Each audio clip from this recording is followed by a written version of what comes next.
আসসালামু আলাইকুম প্রিয় দর্শক, চলে আসলাম এই মুহূর্তে পাওয়া আবহাওয়া সবচেয়ে গুরুত্বপূর্ণ একটি আপডেট নিয়ে। জানিয়ে দিব আজ সকাল থেকে পরবর্তী 24 ঘন্টার মধ্যে দুই বাংলার যেসব জেলাগুলোতে তীব্র ঘন কুয়াশার সম্ভাবনা রয়েছে, এছাড়াও দুই বাংলার যেসব জেলাগুলোতে বিক্ষিপ্ত হালকা মাঝারি বৃষ্টিপাত সহ ঝড় বৃষ্টি হওয়ার সম্ভাবনা রয়েছে। এছাড়াও ভারতের আসাম, মেঘালয় ও ত্রিপুরা রাজ্যের খবরাখবরও এই মুহূর্তে আমি আপনাদেরকে ইউরোপিয়ান রাডার এর তথ্য অনুযায়ী লাইভ চেক করে দেখাবো। তার আগে আপনারা এই ভিডিওটি কোন জেলা থেকে দেখছেন তা অবশ্যই কমেন্ট বক্সে আপনার জেলার নামটি লিখে দিবেন। আর ভিডিওটি ভালো লাগলে লাইক, কমেন্ট এবং শেয়ার করে দিতে ভুলবেন না।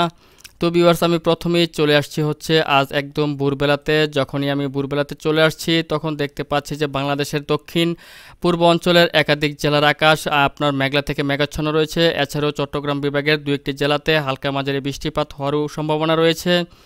তার মধ্যে থানচি, রংছড়ি, রাজস্থলী, বিলাইছড়ি, রাঙামাটি এসব অঞ্চলের দু একটি জায়গাতে হালকা থেকে মাঝারি ধরনের পর্যন্ত বৃষ্টিপাত হওয়ার সম্ভাবনা তৈরি হয়েছে।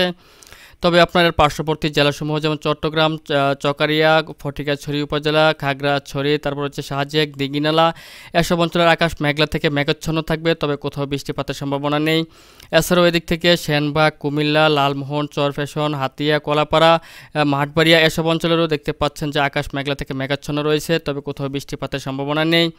এছাড়াও আমি দেখতে পাচ্ছি যে বরিশাল, খুলনা, কুমিল্লা, ঢাকা, রাজশাহী, রংপুর, ময়মনসিংহ প্রত্যেকটি জেলার আকাশই আপনার একেবারেই পরিষ্কার রয়েছে এবং সকাল থেকেই রৌদ্রের দেখা মিলবে। এবং এর পাশাপাশি পশ্চিমবঙ্গেরও প্রত্যেকটি জেলার আবহাওয়া দেখতে পাচ্ছেন যে একেবারেই স্বাভাবিক রয়েছে এবং পরিষ্কার রয়েছে, অর্থাৎ সকাল থেকেই রৌদ্রের দেখা মিলবে।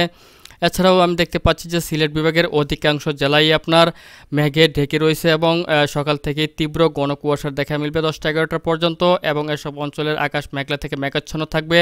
আপনারা দেখতে পাচ্ছেন যে বিশম্বাপুর, ফেনারবাগ, সাতকবাজার, জগন্নাথপুর, সিলেট, জয়ন্তপুর, চরখাই, বালাগঞ্জ, মৌলভীবাজার, কুলাউড়া, বড়লেখা, জকিগঞ্জ প্রত্যেকটি জেলার আকাশে আপনারা দেখতে পাচ্ছেন যে একেবারে মেঘে ঢেকে রয়েছে এবং সকাল থেকে তীব্র ঘন কুয়াশার দেখা মিলবে।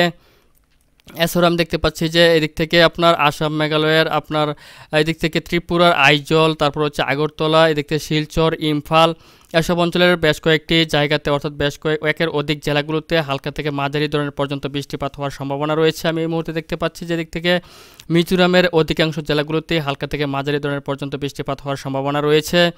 এছাড়াও আমি যদি পরবর্তী 24 ঘন্টার মধ্যে আর দেখি যে বাংলাদেশের যেসব জেলাগুলোতে বৃষ্টিপাতের সম্ভাবনা রয়েছে, তার মধ্যে আমি দেখতে পাচ্ছি যে আপনার সকাল 10টা থেকে পরবর্তী দিন শনিবার একেবারে ভোরবেলা পর্যন্ত বাংলাদেশের কোথাও তেমন বৃষ্টিপাত হওয়ার সম্ভাবনা নেই। তবে আপনার বাংলাদেশের দক্ষিণ অঞ্চল সহ আপনার চট্টগ্রাম বিভাগের বেশ কয়েকটি জেলার আকাশ আংশিক মেঘলা থেকে মেঘাচ্ছন্ন থাকবে। এছাড়াও ঢাকা, কুমিল্লা, খুলনা, রাজশাহী, রংপুর, ময়মনসিংহ এবং সিলেট বিভাগের প্রত্যেকটি জেলার আকাশই একেবারে পরিষ্কার থাকবে এবং সকাল থেকেই রৌদ্রের দেখা মিলবে এবং সারাদিনব্যাপী রৌদ্র ঝলমলে একটি দিন অতিবাহিত হবে। তবে আপনার রংপুর বিভাগ সহ ময়মনসিংহ, সিলেট এবং ঢাকা বিভাগের দু একটি জেলার আকাশে আংশিক মেঘলা থেকে মেঘাচ্ছন্ন থাকতে পারে। তবে পশ্চিমবঙ্গের প্রত্যেকটি জেলার আকাশে আমি দেখতে পাচ্ছি একেবারেই পরিষ্কার পরিচ্ছন্ন রয়েছে এবং এদিক থেকে মিজোরাম সহ ত্রিপুরার দু একটি জেলার আকাশ আংশিক মেঘলা থেকে মেঘাচ্ছন্ন থাকতে পারে পরবর্তী 24 ঘন্টার মধ্যে।